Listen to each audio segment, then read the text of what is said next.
ನಮಸ್ಕಾರ, ನನ್ನ ಹೆಸರು ಪ್ರಶಾಂತ್ ಅಂತ. ನಾನು ಬಂದು ಬೆಂಗಳೂರು ರೂರಲ್ ಡಿಸ್ಟಿಕ್ ದೊಡ್ಡಬಳ್ಳಾಪುರ ತಾಲೂಕಿಂದ ಬಂದಿರೋದು. ನಾನು ಇವಾಗ ಸೆಕೆಂಡ್ ಇಯರ್ BCA ಮಾಡ್ತಾಯಿದ್ದೀನಿ, ಪ್ರೆಸಿಡೆನ್ಸಿ ಯೂನಿವರ್ಸಿಟಿ ಬೆಂಗಳೂರು. ಆ್ಯಕ್ಚುಲಿ ನಾವು ಕೋಚಿಂಗ್ ಸೆಂಟ್ರೆಲ್ಲ ಹುಡುಕ್ಬೇಕಾದ್ರೆ ನಮ್ಮ ಸೀನಿಯರು ವಿಘ್ನೇಶಣ್ಣ ಅಂತ ಅವರು ಇಲ್ಲಿ ಈಗಲ್ ಸ್ಪೋರ್ಟ್ಸ್ ಕ್ಲಬ್ ಸಜೆಸ್ಟ್ ಮಾಡಿದ್ದು. ಸ್ಟಾರ್ಟಿಂಗ್ ಬಂದಾಗಲ ಇಲ್ಲಿ ಯಾವ ಥರ ಇರುತ್ತೋ, ಕೋಚಿಂಗ್ ಯಾವ ಥರ ಇರುತ್ತೋ, ಹಾಸ್ಟೆಲ್ ಫೆಸಿಲಿಟೀಸ್ ಎಲ್ಲ ಯಾವ ಥರ ಇರುತ್ತೋ ಅಂತ ಫುಲ್ ಟೆನ್ಷನ್ ಆಗಿತ್ತು. ಫಸ್ಟ್ ಬಂದು ಲ್ಯಾಂಗ್ವೇಜ್ ಪ್ರಾಬ್ಲಮ್ ಬೇರೆ. ಅದಾದಮೇಲೆ ಫಸ್ಟ್ ಡೇ ಬಂದಾಗಲೇ ಗೊತ್ತಾಯಿತು ಸರ್ಗೆ ಹಿಂದಿ, ತಮಿಳ್, ತೆಲುಗು, ಕನ್ನಡ ಎಲ್ಲ ಬರುತ್ತೆ ಅಂತ. ಸ್ಟಾರ್ಟಿಂಗ್ ಬಂದಿದ್ದು ಒಂದು 2 ಡೇಸಲ್ಲಿ ನಾವು ಬಂದಿರೋ ಜನಕ್ಕೆ ಇಲ್ಲಿ ಸರ್ ವರ್ಕೌಟ್ ಮಾಡಿಸ್ತಾ ಇರೋದೇನು, ಏನು ಮಾಡ್ತಾವ್ರೆ ಅವ್ರು ಏಮೇನು, ನಾವು ನೋಡಿದ್ರೆ ವಾಲಿಬಾಲ್ ಅಟ್ಯಾಕಿಂಗ್ ಕಲಿಯೋಣ ಅಂತ ಬಂದ್ವಿ. ಸರ್ ನೋಡಿದ್ರೆ ಬರೀ ಫಿಟ್ನೆಸ್ ಅಂತ ಹೇಳ್ತಾರೆ ಅಂತ ಅನಿಸ್ತಾ ಇತ್ತು ಸ್ಟಾರ್ಟಿಂಗು. ಅದಾದಮೇಲೆ 1 ವೀಕ್ 2 ವೀಕ್ಸ್ ಆದಮೇಲೆ ಇಲ್ಲಿ ಮೇನ್ ಬೇಕಾಗಿರೋದೇ ಫಿಟ್ನೆಸ್ ಇಲ್ಲ ಅಂತಂದರೆ ವಾಲಿಬಾಲೇ ಇಲ್ಲ ಅಂತ ಅರ್ಥ ಆಯಿತು.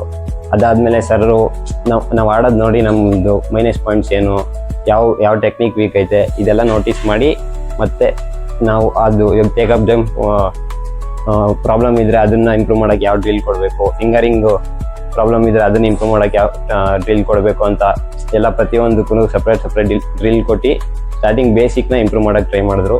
ಅದಾದಮೇಲೆ ರೀಚ್ ಬೇಕು, ಮೇನ್ ಹೈಟ್ ಕಮ್ಮಿ ಇರೋದ್ರಿಂದ ರೀಚ್ ಇಂಪಾರ್ಟೆಂಟ್ ಗೇಮ್ ಆಡೋಕ್ಕೆ. ಸೊ ವಾಲಿಬಾಲಲ್ಲಿ ಮೇಯ್ನ್ ವಾಲಿಬಾಲ್ ಕಲಿಬೇಕು ಅಂದಿದ್ದೆ ಅಟ್ಯಾಕಿಂಗ್ ನೋಡಿ.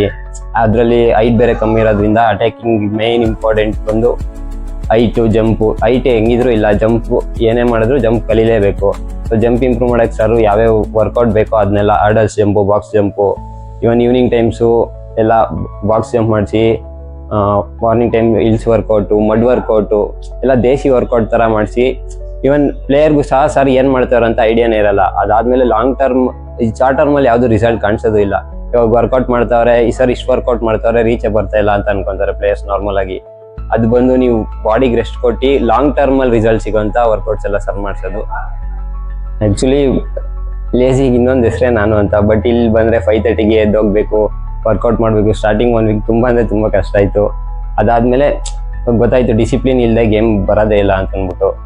ಅದಾದಮೇಲೆ ಲೈಕ್ 6:30ಇಂದ 9:30 10ವರೆಗೂ ಎಲ್ಲ ವರ್ಕೌಟ್ ಆಗ್ತಾಯಿತ್ತು.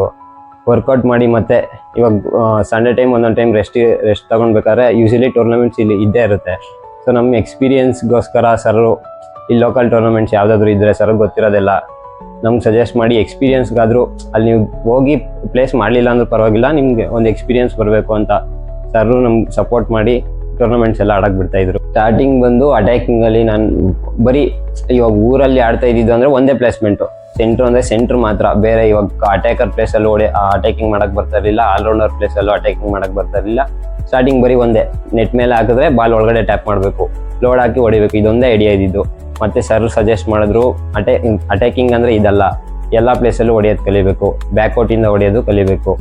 ಸೊ ಬ್ಯಾಕ್ಔಟಿಂದ ಹೊಡೆಯೋಕ್ಕೆ ಏನೇನು ಅಂದರೆ ಬಾಲ್ ಕಾಂಟ್ಯಾಕ್ಟ್ ಇಂಪ್ರೂವ್ ಮಾಡೋಕ್ಕೆ ಯಾವ್ಯಾವ ಡ್ರಿಲ್ ಬೇಕೋ, ಆ್ಯಂಡ್ ಮೈನಸಿಂದ ಹೊಡೆಯೋದು, ಐ ಮೀನ್ ಆಲ್ರೌಂಡರ್ ಪ್ಲೇಸಿಂದ ಹೊಡೆಯೋದು, ಬ್ಯಾಕ್ಔಟಿಂದ ಹೊಡೆಯೋ ಬಾಲ್ ಕಾಂಟ್ಯಾಕ್ಟ್ ಮಾಡಿ ಹೊಡೆಯೋದು, 4 to 4 ಝೋನ್ ಟು 4 ಝೋನ್. ನಾನು ಆ್ಯಕ್ಚುಲಿ ಶೋಲ್ಡರ್ ಲೆವೆಲಲ್ಲಿ ಬಾಲ್ ಹೊಡೆದು ಎಲ್ಲ ನೆಟ್ ಹೊಡಿತಾ ಇದ್ದೆ.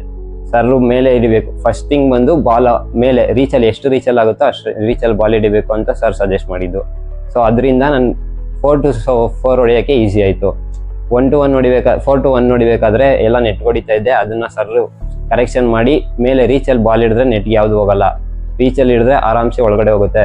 ನಮ್ಮ ಏಮ್ ಬಂದು ಫ್ರಂಟ್ ಲೈನಲ್ಲಿ ಪಿಚ್ ಹೊಡೆದು ಶೋ ಮಾಡಬೇಕು ಅನ್ನೋದಲ್ಲ, ಪಾಯಿಂಟ್ ಮಾಡಬೇಕು ಅಂದರೆ ಬ್ಯಾಕ್ಔಟಲ್ಲಿ ಪ್ಲೇಸ್ ಮಾಡಬೇಕು. ಈ ಥರ ಸಜೆಸ್ಟ್ ಮಾಡಿ ಸರ್ ಅದಕ್ಕೆ ಏನೇನು ಬೇಕೋ ಆ ಥರ ವರ್ಕೌಟ್ಸ್ ಕೊಟ್ಟು ಇಂಪ್ರೂವ್ ಮಾಡಿದ್ರು ಗೇಮ್.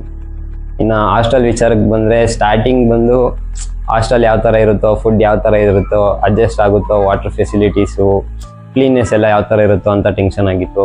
ಸ್ಟಾರ್ಟಿಂಗ್ ಬಂದಾಗ ಗೊತ್ತಾಯಿತು ಇದು ಹಾಸ್ಟೆಲೇ ಅಲ್ಲ, ನಮ್ಮ ಮನೆಯೇ. ಫುಡ್ ವಿಚಾರಕ್ಕೆ ಬಂದರೆ ಹಾಸ್ಟೆಲ್ ಫುಡ್ಡು ಹೊರಗಡೆ ಫುಡ್ ಥರ ಇಲ್ಲವೇ ಇಲ್ಲ, ಮನೆ ಫುಡ್ ಥರನೇ ಇದೆ. ಇವನ್ ನಮ್ಗೆ ಈ ಥರದ್ದು ಬೇಕು ಅಂತಂದರೆ ನೈಟೇ ಹೇಳಿದರೆ ಮ್ಯಾಮ್ ನೆಕ್ಸ್ಟ್ ದಿನ ಮಾರ್ನಿಂಗ್ ಅದೇ ರೆಡಿ ಮಾಡಿಕೊಡ್ತಾಯಿದ್ರು. ಹಾಸ್ಟೆಲಲ್ಲಾದರೆ ಇದೇ ಥರ ಕಂಡೀಷನ್ಸ್ ಇರುತ್ತೆ, ಇದೇ ಮಾಡಿರ್ತಾರೆ, ಅದೇ ತಿನ್ನಬೇಕು, ನಾವು ಹಾಕಿದ್ದೇ ತಿನ್ನಬೇಕು ಅಂತ. ಇಲ್ಲ, ಆ ಥರ ಇಲ್ಲವೇ ಇಲ್ಲ. ನಿಮ್ಗೆ ಏನು ಬೇಕೋ ಅದು, ಇವಾಗ ಮನೇಲಿ ಅಮ್ಮನ ಯಾವ ಥರ ಕೇಳ್ತಾರೆ ಇಲ್ಲ ಆ ಥರ ಕೇಳಿದ್ರೆ ಪಕ್ಕ ರೆಡಿ ಮಾಡಿಕೊಡ್ತಾರೆ. ಬೇರೆ ಥರ ಏನು ಹೊರಗಡೆ ಥರ ಫೀಲ್ ಆಗೋಕ್ಕೆ ಬಿಡಲ್ಲ, ಸ್ವಂತ ಮನೇಲಿ ಇದ್ದೀವಿ ಅನ್ನೋ ಥರ ಅನಿಸುತ್ತೆ. ಇನ್ನು ಅಕೊಮಡೇಷನ್ ವಿಷಯಕ್ಕೆ ಬಂದರೆ ಮೇನ್ ತಲೆನೋವು ಇದ್ದಿದ್ದೆ ಅದು, ರೂಮ್ಸ್ ಯಾವ ಥರ ಇರುತ್ತೋ, ವಾಶ್ರೂಮ್ಸ್ ಯಾವ ಥರ ಇರುತ್ತೋ, ನೀಟ್ನೆಸ್ ಇರುತ್ತೋ ಇಲ್ವೋ, ವಾಟರ್ ಫೆಸಿಲಿಟಿ ಇರುತ್ತೋ ಇಲ್ವೋ, ಈ ಥರ ಎಲ್ಲ ಇತ್ತು. ಸ್ಟಾರ್ಟಿಂಗ್ ಬಂದಾಗ್ಲೇ ಗೊತ್ತಾಗೋಯ್ತು ಇದು ಯಾವುದು ಹಾಸ್ಟ್ಲೇ ಅಲ್ಲ, ಇದು ಸೇಮ್ ನಮ್ಮ ಮನೆ, ಇನ್ನೊಂದು ಮನೆಯಲ್ಲಿ ಇದ್ದೀವಿ ಅಂತ ಅನ್ನಿಸ್ತಾ ಇತ್ತು. ಇನ್ನು ವಾಟ್ರು 24/7 ವಾಟರ್ ಫೆಸಿಲಿಟಿ ಇದ್ದೇ ಇರುತ್ತೆ, ಇತ್ತು ಸಹ. ಆ್ಯಂಡ್ ರೂಮ್ ನೀಟ್ನೆಸ್ಸು ಇದಕ್ಕೆಲ್ಲ ಬಂದರೆ ಫುಲ್ ನೀಟಾಗಿ ಇತ್ತು. ನೀಟಾಗಿ ಅಂತಲೇ ನಾವು ಸ್ಟೂಡೆಂಟ್ಸ್ ಯಾವ ಥರ ನೋಡ್ಕೊತೀವೋ ಆ ಥರ ಇರುತ್ತೆ. ಇನ್ನು ಅಷ್ಟೇ, ನನಗೆ ಈಗಲ್ ಸ್ಪೋರ್ಟ್ಸ್ ಕ್ಲಬ್ ಸಜೆಸ್ಟ್ ಮಾಡಿದ್ದಕ್ಕೆ ಫಸ್ಟ್ ನಮ್ಮ ಸೀನಿಯರ್ ವಿಘ್ನೇಶನ್ ಅವ್ರಿಗೆ ಥ್ಯಾಂಕ್ಸ್ ಹೇಳೋಕ್ಕೆ ಇಷ್ಟಪಡ್ತೀನಿ. ನೆಕ್ಸ್ಟ್ ಬಂದು ಕೋಚ್ ತಾಯಿಮನ ಸರ್ಗೆ. ಇನ್ನು ಫುಡ್ಡು ಹಾಸ್ಟ್ಲು ವಿಷಯಕ್ಕೆಲ್ಲ ಬಂದರೆ ಬೇರೆ ಥರ ಹಾಸ್ಟ್ಲು ಹೊರಗಡೆ ಅಂತ ಫೀಲ್ ಆಗಕ್ಕೆ ಬಿಡದೆ ನೋಡ್ಕೊಂಡಿದ್ದಕ್ಕೆ ಗೀತಾ ಮ್ಯಾಮ್ಗೆ ಥ್ಯಾಂಕ್ಸ್ ಹೇಳೋಕ್ಕೆ ಇಷ್ಟಪಡ್ತೀನಿ. ಮತ್ತು ಬಂದರೆ ಅಭಿಯಣ್ಣ ಅವರು ಫಿಟ್ನೆಸ್ ಕೋಚು, ಅವರೂ ಅಷ್ಟೇ ಇದು ಕೋಚ್ ಥರನೇ ಇರಲಿಲ್ಲ, ನಮ್ಮ ಫ್ರೆಂಡ್ ಥರ ಒಳ್ಳೆ ಸಪೋರ್ಟರ್ ಥರ ಸಪೋರ್ಟ್ ಮಾಡಿದ್ರು. ಸರ್ ಬಂದು ಇವಾಗ ನಮ್ಮದು ಫಸ್ಟ್ ಹೇಳಿದೆ ನಾನು ಏನಾದರೂ ಮೈನಸ್ ಪಾಯಿಂಟ್ ಇದೆ, ವೀಕ್ ಪಾಯಿಂಟ್ ಇದ್ದರೆ ಬಾಲ್ ಕಾಂಟ್ಯಾಕ್ಟಿಂಗು ಇದೆಲ್ಲ ನಾವೇ ನೆಕ್ಸ್ಟ್ ಬರುತ್ತೆ ಬಿಡು ಅಂತ ನೆಗ್ಲೆಕ್ಟ್ ಮಾಡ್ಬಿಡ್ತೀವಿ ನಾವು. ಬಟ್ ಸರ್ ಮಾತ್ರ ಬಿಡಲ್ಲ.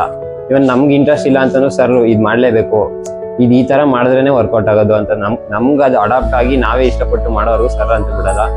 ಆ್ಯಂಡ್ ಇನ್ನೊಂದು ವಿಷಯ ಬಂದರೆ ಸರ್ರು ವರ್ಕೌಟ್ ಪ್ಲಾನ್ ಮಾಡೋದೆಲ್ಲ ಒಂದು ಯಾರು ನೆಕ್ಸ್ಟ್ ಇದೇ ಮಾಡಿಸ್ಬೋದು, ಸರ್ರು ನಾರ್ಮಲ್ ಆಗಿ ಎಲ್ಲರೂ ಇದೇ ವರ್ಕೌಟ್ ಮಾಡಿಸ್ತಾರೆ, ಸರ್ರು ಇದೇ ಮಾಡಿಸ್ತಾರೆ, ಇಲ್ಲಿಗರ್ಸ್ ಕ್ಲಬ್ಬಲ್ಲೂ ಇದೇ ಇರುತ್ತೆ ಅಂತ ಅನ್ಕೊಂತಾರೆ.